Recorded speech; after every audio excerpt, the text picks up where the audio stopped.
Good morning, everyone. Rise and shine. I want to thank everyone who supported me by watching, liking, commenting, sharing, all that good stuff. And I hope and I pray that you all are well and that you continue to stay well. So I had a little bit of bad feedback on the last video, so I thought maybe I should, give you guys a little bit of background about myself and how I got to where I am right now as a person. Like, most people, 14, 15 years old, I had my life planned out. I knew what I was going to do. I was going to join the military, and I was going to marry, my high school sweetheart. I know y'all probably want to know who that person is. I'll give you her initials, CLM. And of course, things didn't go as planned, and I did go into the military, where I got a letter. They call it a Dear John letter, that said that my fiance, my wife to be, had lost our child, and I was heartbroken. I was distraught. I was suicidal, mentally just torn down at that point. Again, I was 18 years old. Now, I had to get out of Korea. Again, I was in a foreign country overseas. I didn't know what to do. I was 18 years old, and I said to myself, I've got to get back to the States. I've got to get back to the States. And I had to find out what the hell I was going to do to get back to the States. And I figured I was going to be hell bent on doing that. And I did everything I thought possible. I talked crazy to my superiors. I didn't salute them. I did everything I thought I could do to get me kicked out. Just so that I could finally get back home and see what's going on with my family. And so I finally did something to get kicked out. And so, I got sent home, and so I came home, and I still had this kind of boot camp mentality. It was like a switch that had been turned on and that it wasn't quite turned off, and I had to try to find a way to channel that energy. And so, I wound up in gangs and drugs and alcohol and all that kind of stuff. And so, a couple years go by, and, I'm starting my life brand new. I have a new fiance who's pregnant with twins. So, I'm transitioning now from gangster life to family life now. And, something happened in our relationship. I became quite violent. And needless to say that, she left me, and, we left each other. We split up. We split apart. And, I came back to Kentucky to lick my wounds. And it wasn't long after, I got another phone call. And this call said that, my twins had died. And at this point in my life, I was so really distraught again. And these feelings of depression and these homicidal and suicidal thoughts in my mind were going crazy. And so, I went to the one person, the only person I've ever had in my life that I could talk to was my grandmother, Corrine. And so I was having this conversation with her, and I was telling her, what had happened. And I was telling her how badly I wanted to go back down there and just air that place out, kill everything moving. until I found out exactly what was going on to avenge my family. And Corrine, my grandmother, she said, "No, no, baby, don't you go do that." And I'll never forget. Those were her exact words. I'll never forget it. I'll never forget it. And I argued with her, and I was intent on coming to Mississippi to do harm. And as I left her house with tears in her eyes and the anger in my heart as she was yelling at me, "Don't you go do that. Don't you go do that. That ain't right." The whole time, my heart, I was saying, yeah, I need to go do this. I got in a car and I started driving towards Mississippi. And I could hear my grandmother's voice, even though she wasn't in the car anymore or at all. She wasn't anywhere around, but I could hear her voice saying in my ear, "Don't you go do that, baby. No, no, baby, don't you go do that." And all I could do was cry. And so I went home with my gun. I never forget it was a 9mm Luger. And I went home with my gun loaded and the barrel in my mouth. And as I started to pull the trigger, because I was dead on, and I had built up, my courage, my strength, my balls to put my finger on that trigger to pull it. And as soon as I did, I got another phone call, and that phone call hurt me more than any other letter that I've ever received in the military. It hurt me more than anything else that's ever happened to me in my entire life, still today. And the person on the other end of that phone call was telling me that my grandmother, Corrine, had died. This is 1999. And as I sat there with this gun in my hand and still thinking about Mississippi, wondering to myself, like, why God has it in for me. And so I was just sitting there wondering what my next move was going to be. And so I had to clear my mind. I had to clear my mind. All these thoughts going through my head, I had to clear my mind. I went to the park and I sat out there and I watched the water. Sometimes the water, just watching the water, sometimes just tends to calm me down.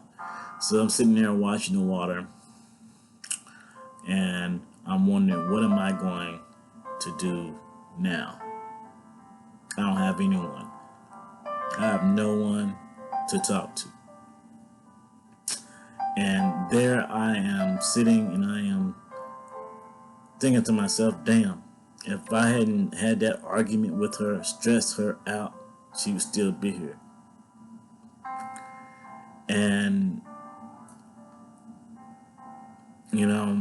that hurt me. But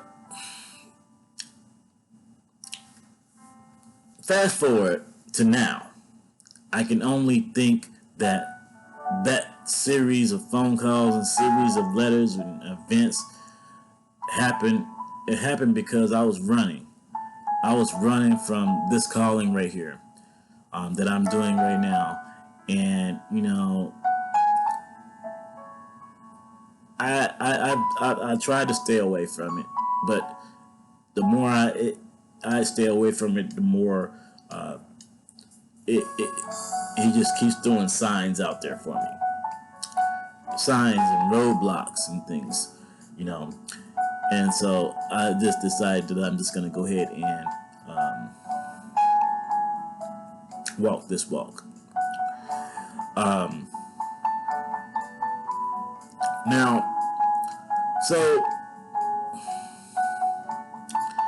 just within these last several months, you know, these things that have been going on in my life, you know, God has just been speaking with me, and just telling me, you know, you know, it's so easy. It is so easy um, to ask somebody for forgiveness and for them to forgive you. You know, that's the easiest part of forgiveness. The hard part is forgiving yourself. You know, and I blame myself for a long time. I blame myself for the loss of my first child, the loss of my second child, my grandmother. And by the way, my twins are alive and well. I found that out about 10 years later. But I blame myself for my grandmother as well, her death. You know, I blame myself for everything that was going on in my life. And a lot of it, you know, I was to blame, you know. Um, and it all spiraled down from this last, uh, you know, deal where, uh,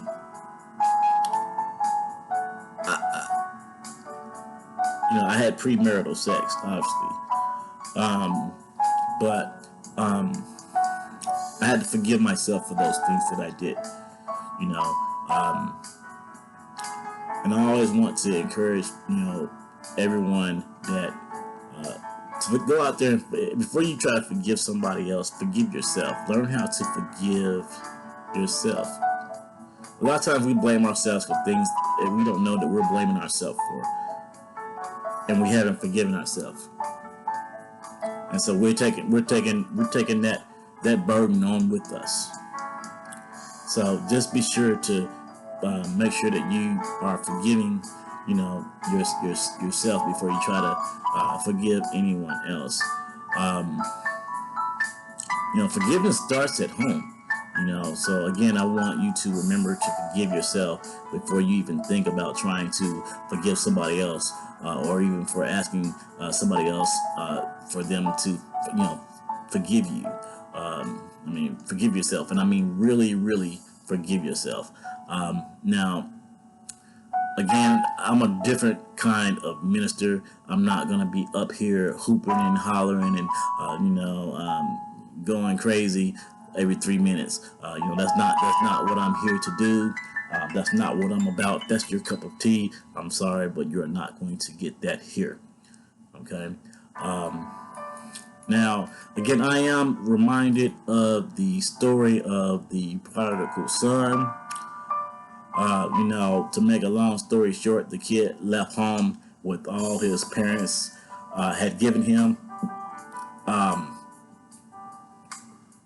and you know, he left out before it was time for him to actually leave the home, and he found out quick that friends are only friends when you got the ends, but your real friends are your friends until the end. Say that with me. Friends are only friends when you got the ends, but your real friends are your friends until the end. How many of us can say that we have real live friends? How many of us can say that you can call someone right now and they will come to your aid right now? They will provide you with the money or the financial assistance right now. They will provide for you whatever it is that you need right now. They will assist you right now. They will open up their door for you right now. You know, they will give you a floor, a couch to sleep on right now. Food in your belly right now. How many of us can say that we actually have those types of friends?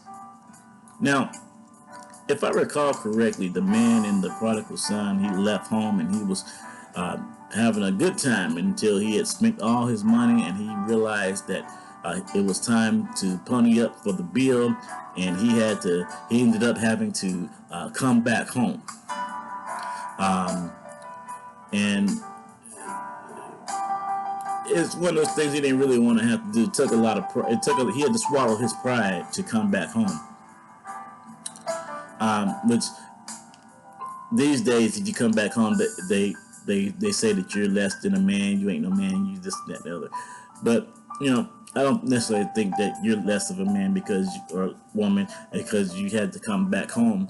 But the thing of it is, now that you're back home, you have that knowledge. So now that when you go back out, you can do better because you know better. So the struggle is real.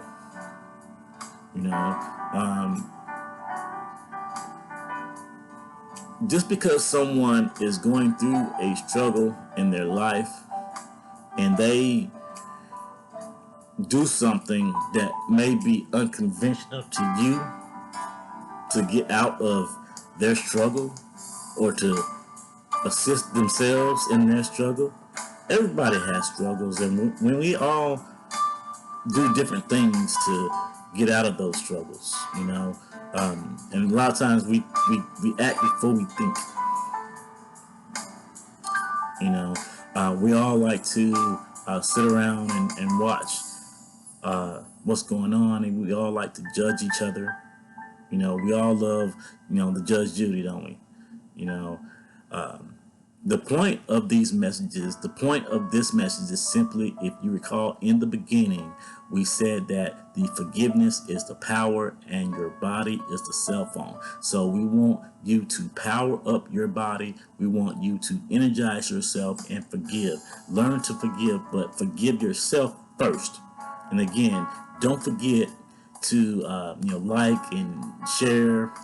Give me all your comments, good and bad. And we're going to address any and everything that you have said. But again, I want to grow. I want us to grow, and I know that we are going to grow. And I want you to grow with us. I really do. I want you to grow with us. Once again, this is Minister Allen, and I wish you all the best of luck going forward. This is our world. Be good in it. You all have a wonderful evening. Goodbye.